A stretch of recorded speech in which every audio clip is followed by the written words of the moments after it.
is interesting to see what the focus of the Afro was beyond just who the candidate or who the president-elect was.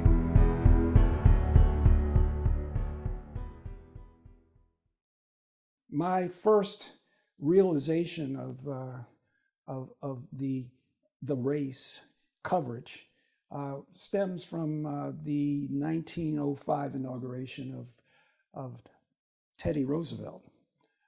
He was looked upon with a lot of hope, but in 1904 and 1905, segregation and Jim Crow controlled everything. And it was quite clear that the Black folks really were not aware of the possibility or potential of their voice or their vote. But in 1912, particularly at the convention, the Republican convention in Chicago, which we were there and covered, the Republican Party split. You had two, what used to be partners, the incumbent President Taft and Teddy Roosevelt, who had decided after one term that he wasn't going to run again, and he turned it over to Taft to more or less carry the mantle of the Republican Party. At that convention in Chicago, because Teddy Roosevelt did not get the majority votes, he walked out and created his own political party called the Bull Moose. We endorsed people, and that's why this election was so terribly important, because it was the first time that any national candidate recognized the existence of a Black vote, purely because of the fact that it represented an opportunity for the Democrats, who were extreme racists, to be able to maybe get their first Democratic presidential candidate elected. And that person was the president of Princeton and former governor of New Jersey, a mild-mannered fellow named Woodrow Wilson. 1 month after the inauguration, there was a column and several articles written about the fact that shortly after taking office, Wilson got rid of every Black person who held any meaningful position in the federal government. And at that point, the headlines started to shift, and it was, the one that caught my attention was political trickery. And the big change right after the Wilson administration was the election of Warren Harding. The immediate election of him eliminated or ignited a level of hope that was reflected in the Afro coverage of his election and also of his inauguration. It was Harding who reflected a sincere acknowledgement of the need to expand the Black opportunities that ignited a lot of hope in the columns and in editorials of the Afro. Coolidge really made no ovations at all in his speech or anything during his term that recognized the plight of Black folks. So there was a headline that read, like Brer Fox, he lays low, says nothing. And he literally did nothing. When Hoover came along right after Coolidge in 1929, I believe, there was hope that they would be able to get relief. We were hitting a peak of economic success. And on that basis, Hoover got elected. And shortly after the election, Hoover's election, the Depression hit. And the bottom fell out. No one had jobs. We, along with everyone else, were being struck by an economic blight.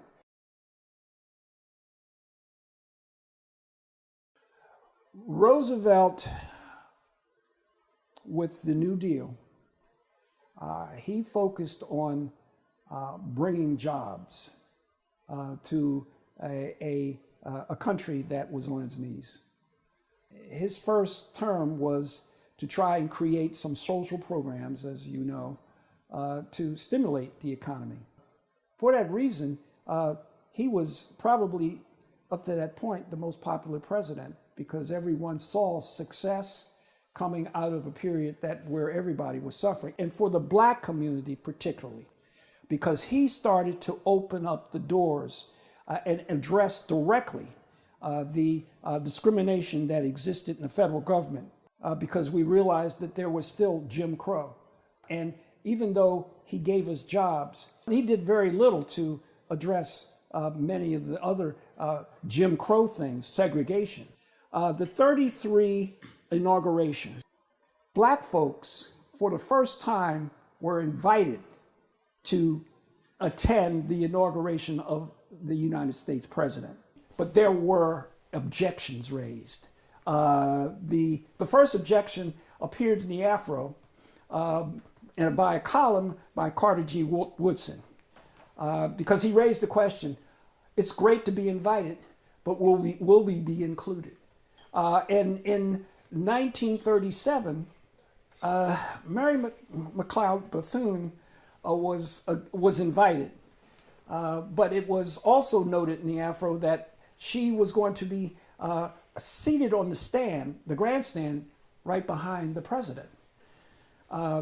But way in back of the president in a black section, and we objected to it. Black troops from the various states began to emerge in the inaugural parade, even though in most cases they were at the back of the parade and they were never integrated.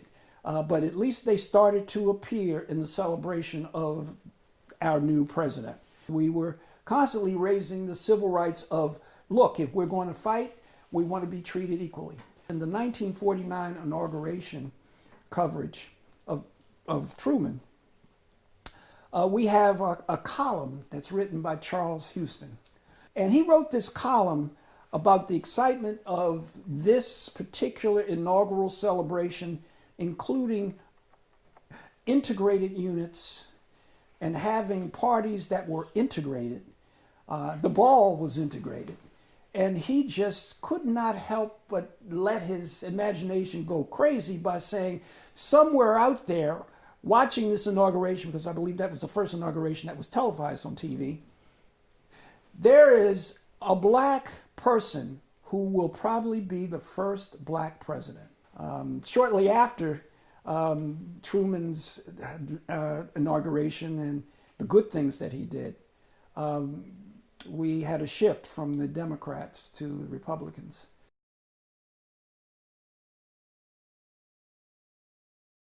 We were very vigorous in promoting and exhibiting the discriminating practices, particularly in the South, and we wanted to eliminate Jim Crow completely. Our first major exposure to our readers of the level of discrimination was when we covered the Emmett Till trial. The coverage of that unfortunate period, that unfortunate event, the lynching, the just horrendous disfigurement of Emmett Till, caught everyone's attention. And we ran the body of the open casket. It wanted to shock the entire black community in the realization of the brutality that existed. And I think to a large extent that began to galvanize them to support these organizations like the NAACP. We sent our reporters everywhere that we needed to in order to capture the moment. We were very much involved in the Freedom Rides in '61. Moses Newsom, one of our most famous reporters and editors, he was on the Freedom Ride bus that left Washington, D.C. At every stop of that bus throughout the South, he submitted an article about what it was like, beginning in Richmond. And of course, when they got to Anniston, Alabama, the imagery of that Greyhound bus burning up, and the article that Moses wrote about the white rioters who jumped on that bus and started threatening everyone was still something that's very hard to forget. And then when the other buses arrived in the other parts of Alabama and the people on the Freedom Ride buses were brutalized, he had an interesting column or an article talking about the brutality that the white freedom riders were subjected to, how they were singled out by the rioters. Kennedy was trying to make African diplomats and the quest to broaden our international alliances in Africa more comfortable by making sure that they weren't going to be offended by the segregation practices of this country that otherwise existed. And our reporters looked at the sort of the irony of that, the inconsistency of that, and decided to mock it by dressing up as African ambassadors. And they went to the Double T Diner on Route 40. And whereas before, as regular people, they could not have ever been admitted or served, they walked in and got served. And we made it a front page story and embarrassed everyone, even got to the president.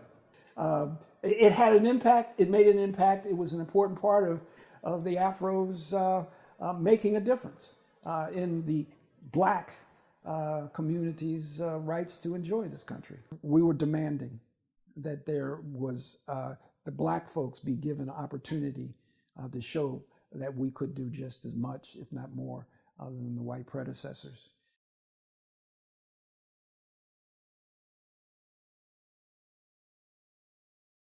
I remember the NNPA attempted to have a meeting with Ronald Reagan. And what I understand is that what they came out with, this was John Senchak and a whole bunch of other, pioneers. They came out with a huge level of disappointment that this man just simply gave everybody the impression that he was simply tolerating their particular presence, but he wasn't really interested, compared to Bush, the older Bush. The older Bush had a clear sense of wanting to know more and wanting to do more. That was a surprise, I think, to many of us. The number of trips that the black publishers took to the White House was something that had never occurred before. I remember on one of those trips, there was a front page article we did about sitting at lunch at the White House. I'm seated next to the president, and he's telling stories. And then it's in the middle of the story, he jumps up and said, "I want you all to see where we live." So he took everybody upstairs to the private quarters, and this is where this is where the bedroom had a bank of 21 TVs in front of this big bed. And then it was huge. And then we went right next door and says, "And when Sammy is in town, this is his bedroom over here." I just said, what the heck is this about? But he was just opening up and said, this is the way we live. So that we're just real people, except he had 21 TVs in his bedroom. But he was just just an easy, accessible person compared to some of the other presidents that we've dealt with. It took us a while to be comfortable with Bill Clinton. But it was, once we got comfortable, we had a sense that he really did have a level of grasp of what our agenda was. We needed more jobs. We needed more social programs. We needed more folks to address some of these laws that were beginning to emerge that were restricting our rights on votes, etc. And we felt that Clinton really had our ear. And we liked him a lot, still do. We didn't do a lot of fighting for a lot of the Republicans because of the fact that the history of them. But it's we've generally always been Democratic. You had Republican control, and we were not happy about what was happening in education. We were objecting to some of the practices that HBCUs were being subjected to. I blame it on the president and his administration and the Republican Party. And it's a continuation of what we've seen, what we see today. 2007 campaign, 2008 campaign. That was our biggest coverage of a national presidential campaign, Obama's first. We put a reporter on the bus in New Hampshire, and then we sent reporters down to South Carolina, and we had reporters in Texas, and we had Super Tuesday. We sent reporters everywhere to capture who's against this guy, who dares to be against this guy, and we want to basically make sure our readers knew what the enemy looked like. Probably the most exciting thing about that period was the actual election, because we wanted to get a sense of who turned out. And we wanted to capture the young, the old, the extremely old. We wanted to picture them and to get a sense of their participation in history. And that entire period was also the emergence of social media. And we were on it. And then we were sending the stories over to reporters who were stationed at Morgan. And we were streaming things over to Morgan so that they could post them there and also on our website. So we wanted the world to see how Black folks were celebrating this historical moment. We had to filter him to get a sense of, well, who is he and why should we be excited? Just because he claims he's Black doesn't mean that he's sensitive to the Black issues that we need to be, this guy to be. All that really disappeared the first time we heard from his wife. The moment Michelle opened her mouth, we said, we're okay. Regardless of what, we know that she's not going to let him stray but so far. And she exhibited a level of sensitivity that his history didn't reflect. And that picture of the inauguration with the Republicans sitting right in back of him, you could see on their faces that they were just simply counting the minutes before they were going to begin the block stuff. I think that he didn't have the overwhelming sort of wall of people against him at the beginning as eventually emerged. Congress became overwhelmingly Republican at about second, third year in. But I really felt that he just needed to find the ground, and I felt that he was going to do okay. I think the high point of the Afro's coverage was when we covered his campaign and his inauguration. That to me was, we spent a lot of we committed a lot of resources to capture the history that his presence was making. From the perspective of the Black community, what have we gained by having a Black president? We consider ourselves a warrior with respect to promoting Black interest. The biggest war that the biggest battles that we've seen in the last couple of years have been in connection with voting rights, which is a big disappointment because 65, you would have thought that, well, we're there, but it's not. They have found ways to get around it. So we've got lots and lots of battles yet to go.